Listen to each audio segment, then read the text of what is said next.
The idea sounded simple enough. Go 7 days without using any modern technology. No smartphone, no laptop, no TV, no smartwatch.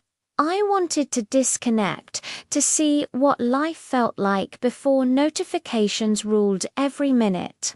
It was supposed to be refreshing, maybe even spiritual. But what began as an innocent experiment turned into one of the most challenging and eye-opening weeks of my life. Day 1, the digital detox begins. I started my tech-free week on a Sunday morning.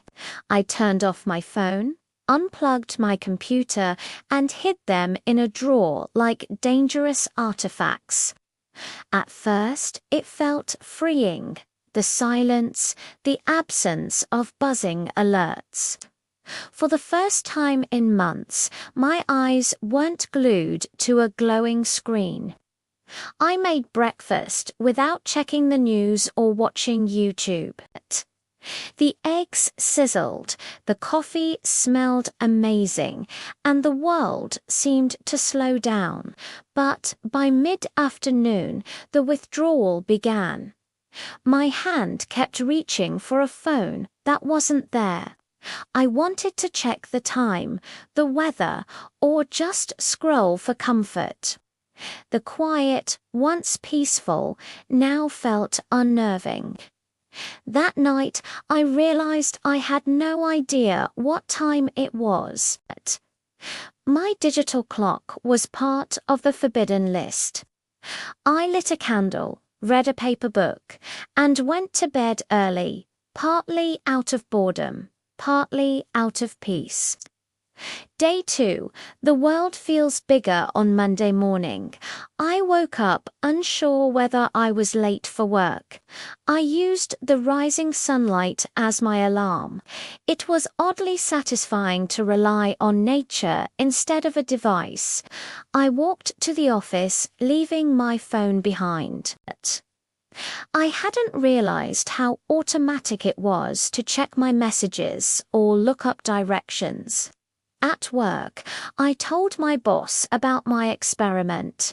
He laughed and said, "Let's see how long you last." He wasn't wrong to doubt me. My job relied heavily on digital communication. Without email or online research, I was limited to talking to people face-to-face.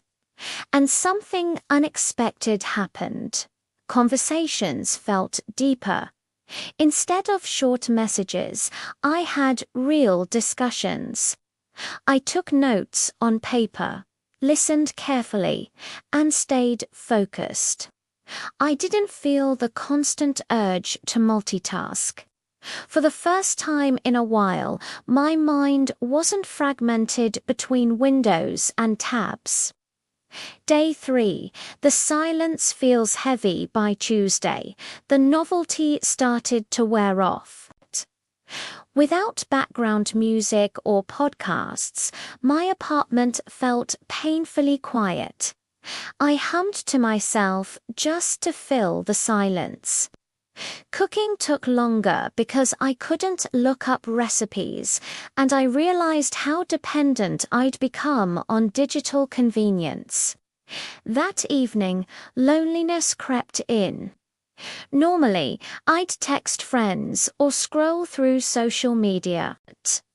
Now, there was only the hum of the refrigerator and the ticking of a wall clock. I missed the invisible crowd that lived inside my phone, the voices, the updates, the small bursts of connection. So I did something old-fashioned.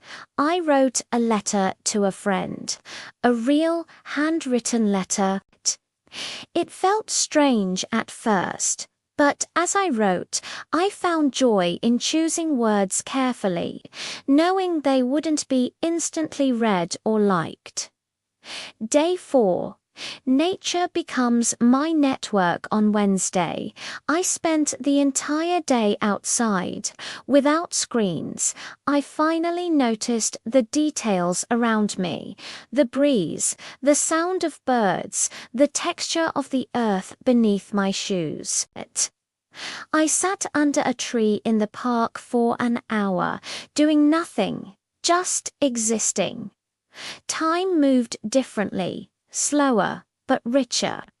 I realized how much of my usual life was built on distraction. I wasn't used to being alone with my thoughts for long. But as the day went on, something shifted. My anxiety faded, replaced by a strange calm. I began to think clearly again, to reflect on things I had ignored for months. That night, I fell asleep without checking a screen. My dreams were vivid, peaceful, and surprisingly creative. Day 5. Rediscovering real connection. By Thursday, I had adjusted to the rhythm of my tech-free life. I visited my parents without texting first. I just showed up like people used to do. They were shocked but delighted. We talked for hours over tea, with no phones on the table. Later that day, I met a friend at a cafe we had agreed to meet at 3 p.m. the day before. The old-fashioned way. There was no way to confirm or message "I'm on my way." To my surprise, we both showed up exactly on time. It felt respectful, intentional. We talked about everything: work, dreams, life, without interruptions. No buzzing phones, no glancing down mid-sentence. For the first time, I felt what it truly meant to be present. Day 6. The temptation returns. Friday was the hardest day. The week was almost over, but temptation was everywhere. At work, people discussed a breaking news story I hadn't heard. I felt left out, like I was living under a rock. My curiosity burned. I wanted to know what was happening in the world. At home, boredom returned. I stared at the wall, thinking about all the things I could be doing online, watching movies, checking messages, learning something new. My hand hovered over the drawer where my phone was hidden. Just one peek, I thought, but I resisted. Instead, I picked up my notebook and started journaling about the week. Writing longhand forced me to slow down, to think before forming each sentence. I began to appreciate how technology, though powerful, often robs us of reflection. Day 7, rediscovering myself. Saturday arrived quietly. The final day, I woke up early, took a walk through the park, and watched the sunrise. I didn't capture it with a camera. I just looked, memorizing the colors. I realized how many beautiful moments I missed before because I was too busy trying to record them. That afternoon, I visited the library, flipping through old magazines, feeling the texture of paper under my fingers. Information felt more precious when it wasn't instantly searchable.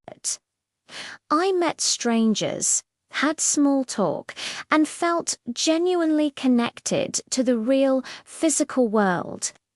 When evening came, I opened the drawer and looked at my silent phone. I didn't rush to turn it on.